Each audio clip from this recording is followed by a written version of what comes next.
Hello दोस्तों, कैसे हैं आप लोग। उम्मीद करता हूं कि आप लोग ठीक ही होंगे। तो आप लोग बता दें कि दबंग सुपरस्टार खेसारी लाल यादव जी का फैन है तो इस वीडियो को लाइक कर दो, चैनल पर नए हैं तो सब्सक्राइब कर दे और व्हाट्सएप फेसबुक पर शेयर कर दो। चलिए बढ़ते हैं खबरों की ओर। तो जी हाँ दोस्तों, आप लोग को बता दें कि दबंग सुपरस्टार खेसारी लाल यादव जी का संघर्ष 2 का ऑफिशियल टीजर आया है, जो कि वर्ल्ड वाइड के रिकॉर्ड यूट्यूब चैनल पर आए हैं।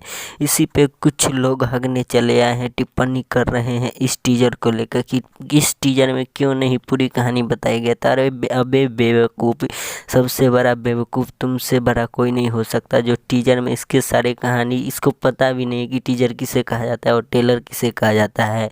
यहाँ पे आप लोग इसका वीडियो जाके देखिएगा। ये इसका झाटन सिंह मुकुट नाम है, इसका वीडियो दिखेगा कि ये टीजर नहीं बल्कि टेलर बोल रहा है। तो इसको कुछ समझाओ यार, जाओ इसको गधे जैसा शक्ल बना के चले आता है वीडियो बनाने, इसको कोई तो समझाओ यार। बस लास्ट में जाते जाते हम यही कहेंगे।